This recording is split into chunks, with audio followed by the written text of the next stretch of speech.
buenas noches, bienvenidos a Opina Bogotá, el espacio para el análisis y la opinión en el Canal Capital. Un día de luto en todo el país, luego de que esta mañana, hacia las 9:30 de la mañana, un carro bomba con 80 kilos de explosivos se explotara en la Escuela de Policía General Santander en el sur de la ciudad. El balance de las autoridades a esta hora indica que 11 personas han fallecido y por lo menos 79 han sido trasladadas a centros asistenciales donde son atendidas. Para analizar este tema, para conocer muy bien qué fue lo que pasó, para hacer un análisis de esta jornada, un balance de este día bastante triste para Bogotá, contamos hoy en el Canal Capital con dos reconocidos expertos y analistas en los temas de seguridad. En primer lugar, saludo a Hugo Acero, fue subsecretario de Seguridad en las alcaldías, en la primera alcaldía Enrique Peñalosa, en la segunda alcaldía Antanas Mocus, es consultor. Y en la primera de Mocus. Y en la primera de Mocus. 9 años. 9 años en los temas de seguridad. Doctor Hugo Acero, buenas noches. Buenas noches, Jessy. Gracias por estar con nosotros y también nos acompaña Andrés Nieto, investigador de la Universidad Central, experto en los temas de seguridad. Andrés, como siempre, buenas noches. Gracias por estar con nosotros. Buenas noches, muchas gracias y un saludo a todos los que nos ven. Bueno, en primer lugar, el atentado de hoy deja varias dudas. Han pasado algunas horas y las personas ya empiezan a reclamar hipótesis de quiénes estarían detrás, de por qué se habría presentado este hecho. Siendo totalmente prudentes y esperando a que avance la investigación y siendo responsables para evitar caer en especulaciones en temas tan sensibles como estos, Hugo, ¿qué podemos decir? ¿Qué cree usted que pasó hoy en la ciudad? Bueno, este tipo de atentados no son, digamos, planeados de la noche a la mañana. Realmente requieren un tiempo y requieren estructura organizativa para realizarlos. Luego entonces yo creo que en el país existen unos grupos que realmente podrían ejecutar este tipo de atentados. En primera instancia está el ELN, las disidencias de las FARC, que también han tenido acciones terroristas no solamente en contra de la fuerza pública, sino de la ciudadanía. En el caso de las FARC, cuando estaba activa, sobre todo a comienzos de este siglo, está el Clan del Golfo, que tiene en sus filas gente que ha pertenecido al EPL y que tiene también tradición, digamos, de enfrentamiento a instituciones del Estado. Están los Pelusos y, digamos, otras organizaciones, pero, digamos, ahí difícilmente a esta hora podríamos decir cuáles de esas estructuras estaría o sería la responsable de este atentado. Andrés, ¿es pertinente en estos momentos empezar a hacer alguna hipótesis? ¿Qué cree usted que pudo haber pasado? Unas hipótesis con unas puntualidades, y es que, tal como lo dice Hugo, esto requiere una estrategia anterior y una estrategia además con un orden económico. O sea, mover 80 kilos de pentonita es costoso en el orden que no es mover cualquier objeto. Esto requiere una experticia, alguien que logre viabilizar esa movilización, la instalación del mismo y evidentemente todo el mecanismo de acción de esta carga. Adicional a ello, es que no estamos hablando que ingresaron a cualquier sitio, estamos hablando de la Escuela General Santander.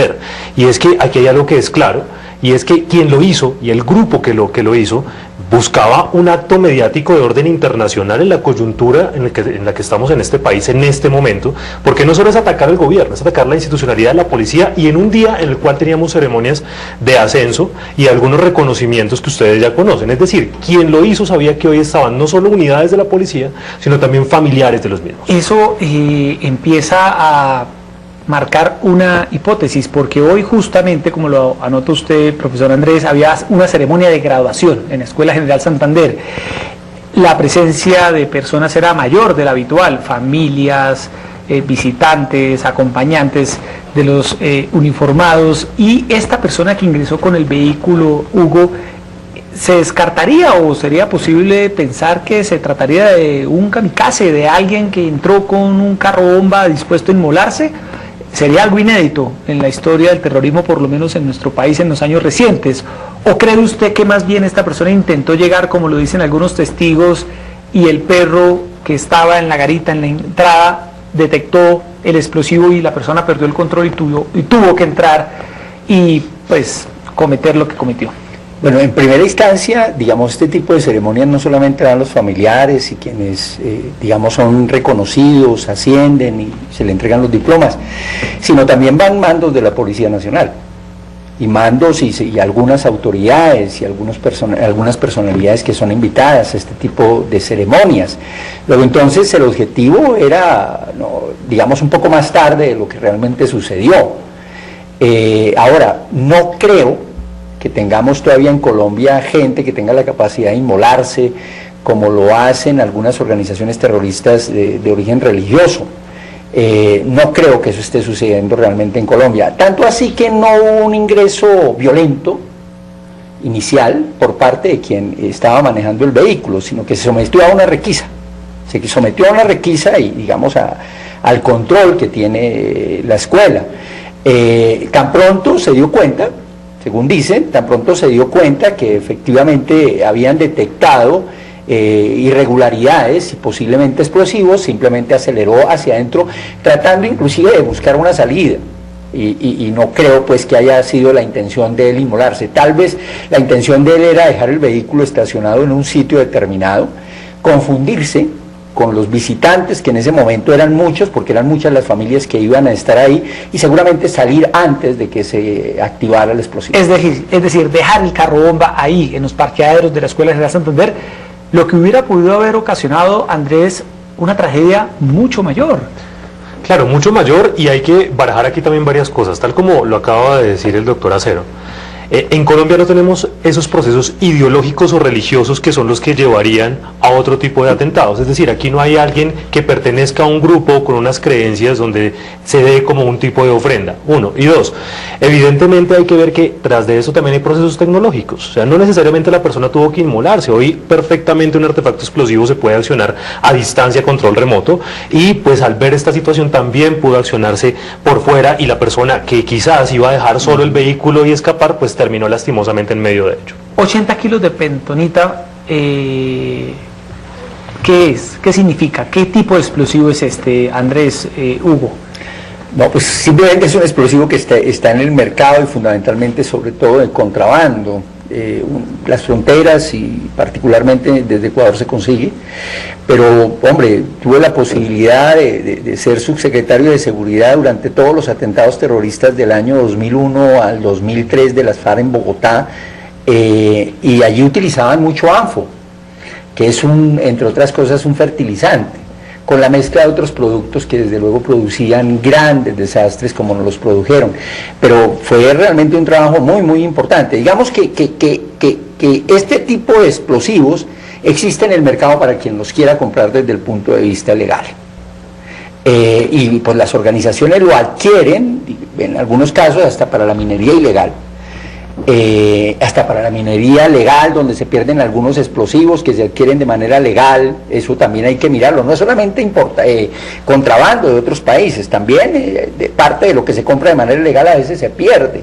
Entonces yo creo que eso hay que hacerle un seguimiento muy detallado, y por eso se requiere que el Estado colombiano trabaje de manera permanente, no de manera coyuntural, sino de manera permanente, a través de investigación criminal e inteligencia en lo que tiene que ver con este tipo de acciones. Y para cerrarle el paso a este mercado de explosivos, porque por lo que usted va a entender, Hugo, pues es un explosivo que está a la mano del que lo quiera comprar. Sí. Infortunadamente. Los mercados terroristas y los mercados criminales son bastante dinámicos. Para seguir en nuestro análisis vamos a escuchar las declaraciones que dio el presidente Iván Duque esta mañana al llegar a la Escuela de Cadetes General Santander. Esto dijo el presidente. Este demencial acto terrorista no quedará impune. Los colombianos nunca nos hemos sometido al terrorismo, siempre lo hemos derrotado. Esta no será la excepción, no nos doblegarán. Hago un llamado a los colombianos para que nos unamos en contra de los violentos. Ni un paso atrás frente a quienes atacan miserablemente a la sociedad. Todos juntos, sin ningún distingo, debemos apoyar a la fuerza pública para capturar y castigar con severidad de la mano de la justicia a los autores de esta barbarie. Le he dado la orden a las fuerzas militares y a la Policía Nacional para que desplieguen todas sus capacidades de inteligencia y determinen en coordinación con la Fiscalía General de la Nación, quiénes son los responsables de este cobarde ataque y prevengan cualquier acción criminal. Esas eran las declaraciones esta mañana del presidente Iván Duque. Profesor Andrés, ¿qué deben hacer las autoridades hoy en Bogotá? Bueno, urge una investigación y una investigación que permita hacer rastreo, no solo en este caso que ya tenemos los datos del primer actor, pero detrás tiene que existir una estructura, desde la compra de este material, pasando por la movilización, la adecuación del vehículo y finalmente todo el proceso logístico anterior, que debe incluir desde diarios de campo, pasando por visibilidad de cuáles son los puntos de acceso, cuáles serían las rutas y todo el cronograma de acción. Es decir, esto no, como lo dice bien Hugo, esto no fue hace 2 horas, esto no fue hace 3 horas, esto tiene un proceso anterior. Y hay que ver que ese proceso anterior también tiene unos objetivos. Y entre esos objetivos es que 80 kilos de este material es perfectamente para tumbar un edificio de 20 pisos. Es decir, no era menor y no solo se buscaba la noticia. Y lastimosamente se ve con los heridos, con los muertos y con el huracán hoy mediático que es Colombia de orden internacional. Es que lo que está en juego no es solo la situación que es lamentable y que enviamos, por supuesto, todo un saludo a las familias y la mayor solidaridad con la Policía Nacional, sino qué está pasando con la imagen de los procesos de paz, de las negociaciones y de volver a esa época del terror, que es lo más complicado en el tema del terrorismo. Volver al miedo ciudadano es una de las grandes repercusiones que es más difícil otra vez recuperar. Es el atentado más grave que se ha dado en este país luego de la firma del acuerdo de paz entre el gobierno y las FARC, pero en una de las líneas de investigación que en estos momentos siguen las autoridades, Hugo, se señala que el presunto responsable, el presunto autor material de este hecho, que murió en el atentado porque era quien iba dentro del carro, José Aldemar Rojas, se trataría de alias Mochoquico, según lo que ha dicho Inteligencia Militar, que podría ser un explosivista del ELN. Si esta hipótesis del ELN toma fuerza y se consolida judicialmente, ¿qué debería hacer el gobierno del presidente Iván Duque, teniendo en cuenta que hay una mesa suspendida de diálogos con esta guerrilla? ¿Romper por completo esta negociación, el ELN, si esto se consolida, qué tipo de mensaje le estaría enviando al país? Un mensaje de que no quiere la paz. No, mientras que el ELN insista en el secuestro, mientras que el ELN insista en sus atentados terroristas, porque este no es el único. Realmente el ELN se ha especializado, digamos, en series de atentados terroristas a lo largo y ancho del país.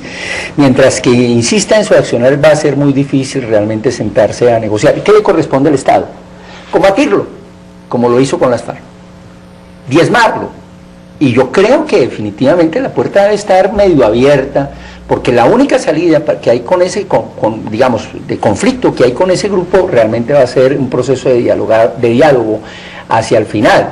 Yo creo que eso está claro dentro de las partes, tanto del ELN como por parte del Estado. El Estado tiene que hacer uso de la fuerza legítima que le corresponde efectivamente para diezmar este grupo y los demás que están haciendo tanto daño en el país.